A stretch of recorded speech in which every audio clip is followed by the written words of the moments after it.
bakery, welcome back. Goodbye on the road. The weather is wonderful for most people. It's a teensy too warm for me. It's like 23 or something now. I'd rather have it be just 20. But anyway, I suppose for the upcoming episode, the first thing I'll do is complain about it being too hot. I better get used to that. Anyway, I'm going to have to take, or at least attempt, a left turn here. Which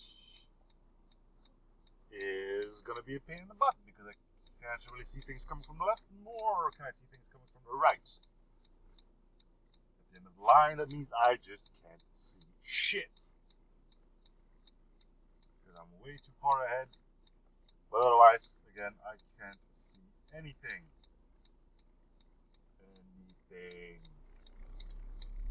Alright. There we go, that was an experience richer. Can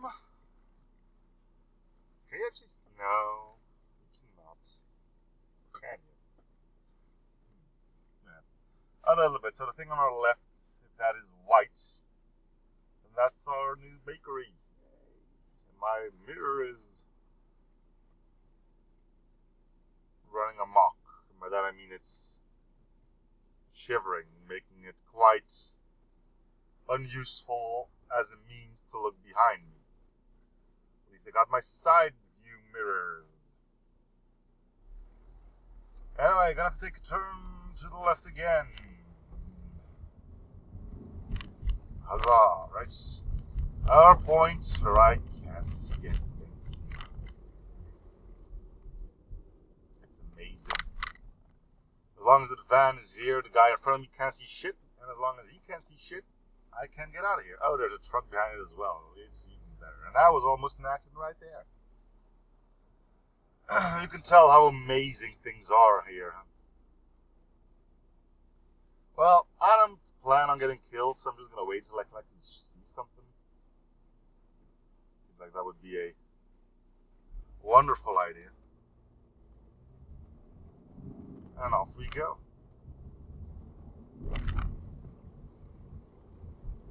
Good stuff, good stuff. Yeah, I need something before I head off to another thing. Just to keep things simple, you know.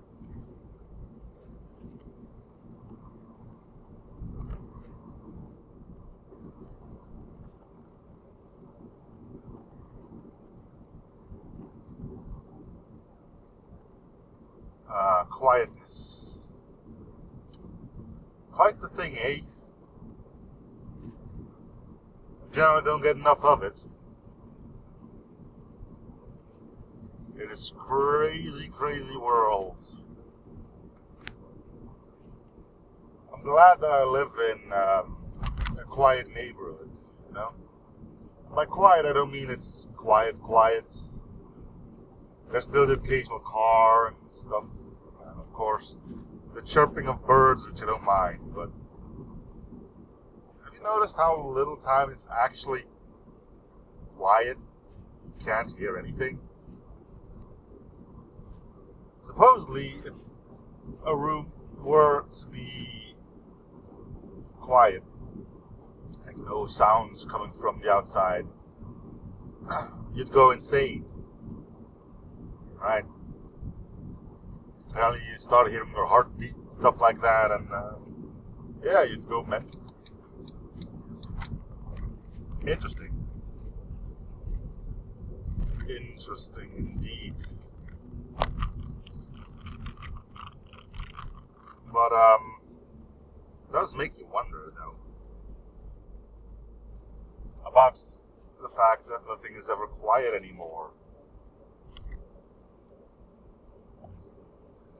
I went to a sound lab, as they called it themselves, with school a few years ago.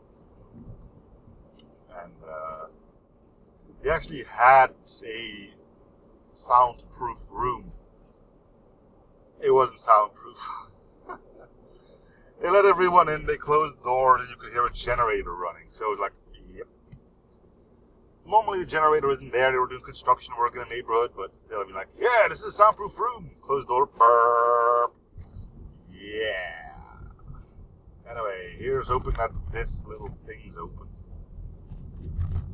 I kind of doubt it. Yeah, it's closed. Alright, I'll have to drive a bit further ahead and see if the gas station that's coming up was going to be open.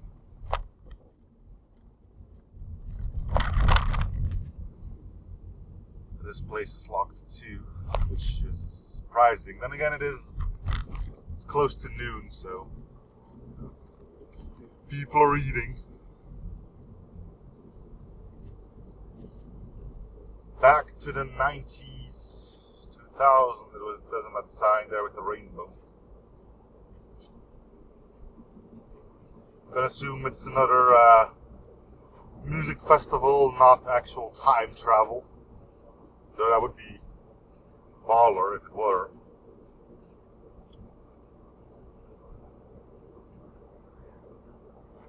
Time travel.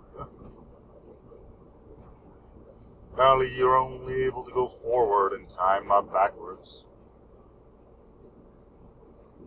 Kind of makes the whole thing pointless, doesn't it?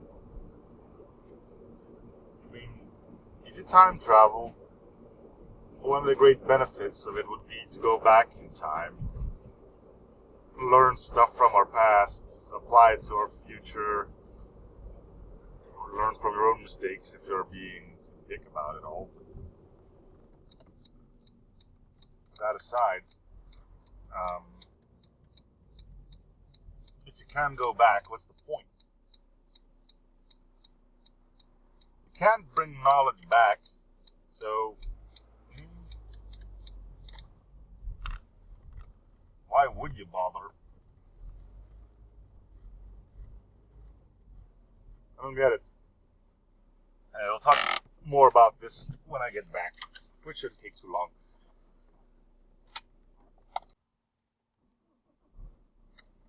So yeah, time travel. Can only go forward. It means you can't bring information back. What you could do is take information forward. Right? But again, that gives you another problem, doesn't it? Considering technology now, we're stocking up everything of information. I mean, you could probably find when, say,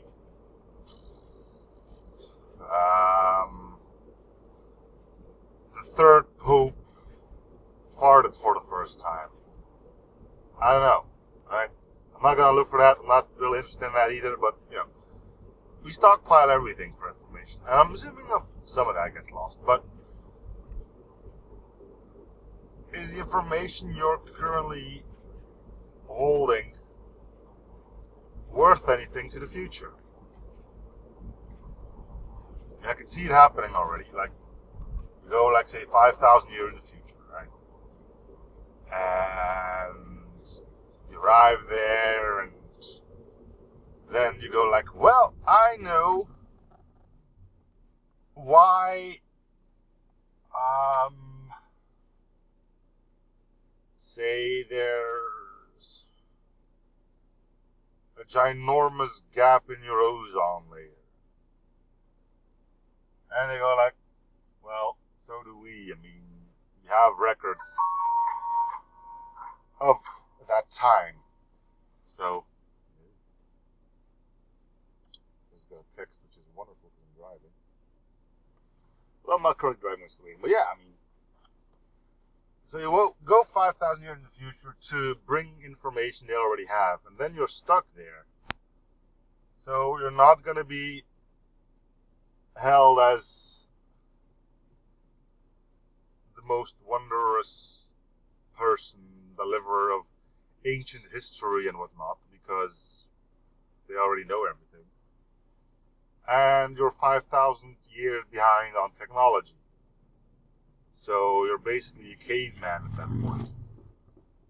So what do you do?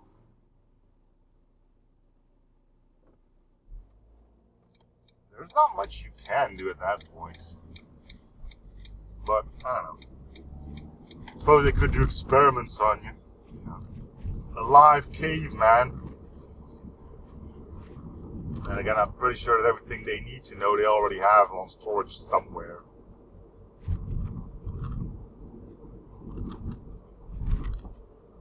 You could take stuff with you. Spruce up their museum collection a bit. Look, I have a Twinkie from the 90s that is still edible today. Or even worse, I mean, you go into the future 5,000 years and it turns out the Earth came back to a burning rock of lava or something. That'd be it. Alright. Guess I'm just gonna die here now because the Earth is destroyed and there's no air anymore.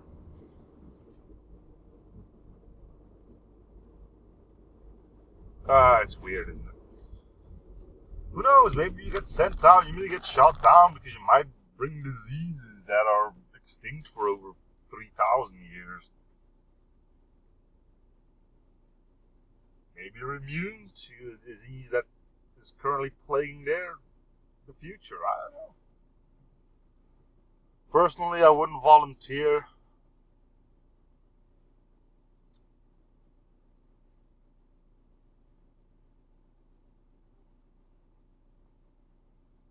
But it would be a nice thing, though.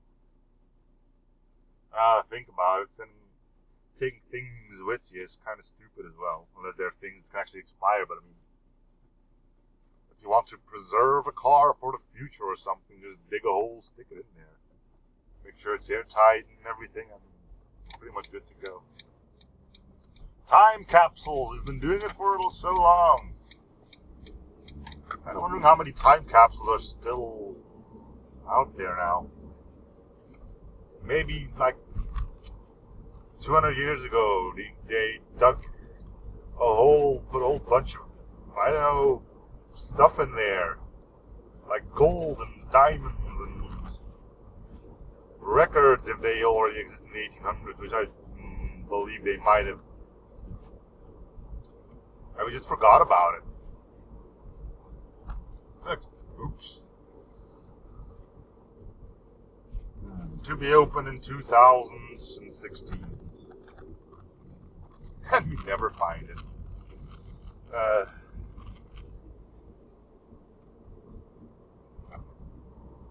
suppose that matters, Egyptians had it the right idea. Just build like a giant thing on top of it so it's impossible to miss. Then again, I don't think the idea behind the pyramids were so that thing could be found again later. But they're still there, though. Same with, what's that place called again? The one with the rocks in a circle. I've been there. In the flesh. Stonehenge, that's it. Do you think there's actual meaning behind that? Or are there just some dudes back there, like, say, 10,000, 1,000 years ago, maybe 2,000 years ago? I went like, you know what would trip people up if we build a series of stones in a circle? And pass it off as something ancient. That would have been great, though. No meaning by just a few dudes on a drunken night that built it. They're like, oh, it's a thing. An old thing.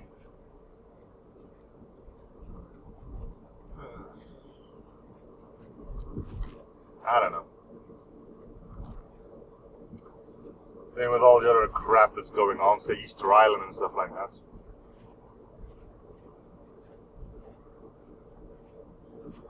Some people say aliens did it. Personally, I wouldn't know why they would do that. jumpstart civilization. Look, it's primitive life form. Let's build a thing and then never be seen again. See how that works out for them. Huh? I suddenly get beamed up because I spoiled their master plan. Let it be known to all mankind, if you find this video, show it to them.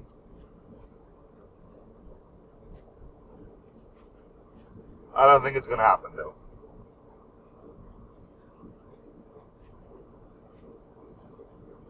Do I believe there's life out there? Yeah, sure.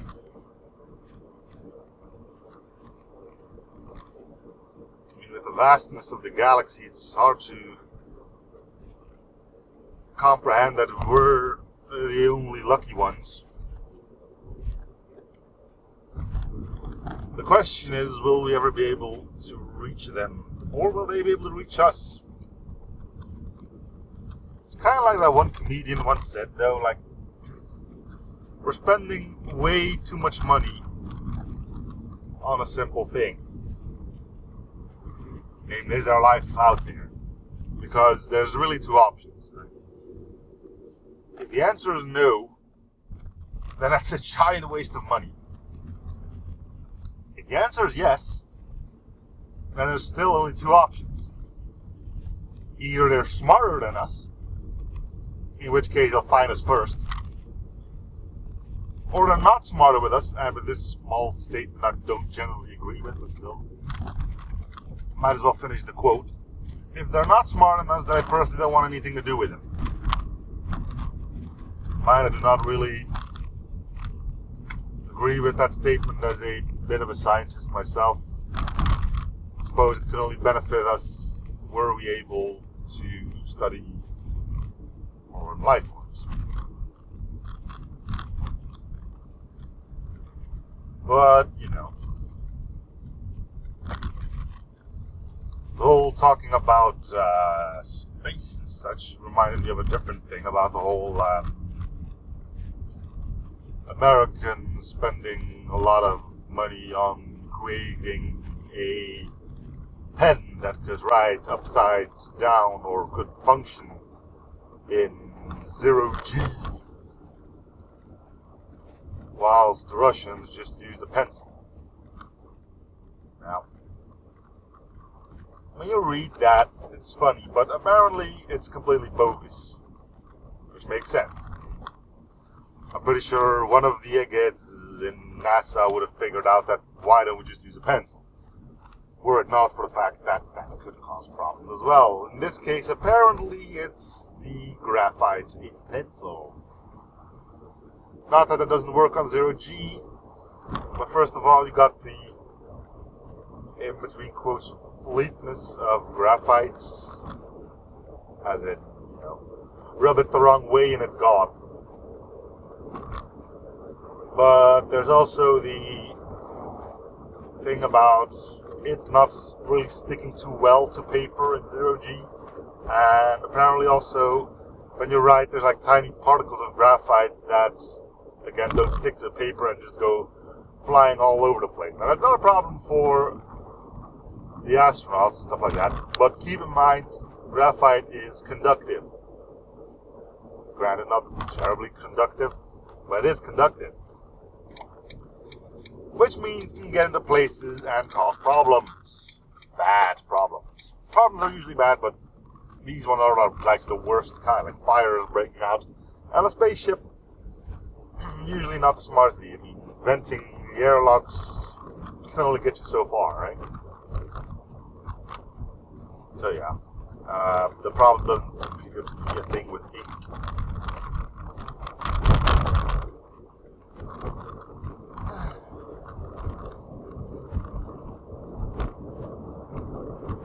Space.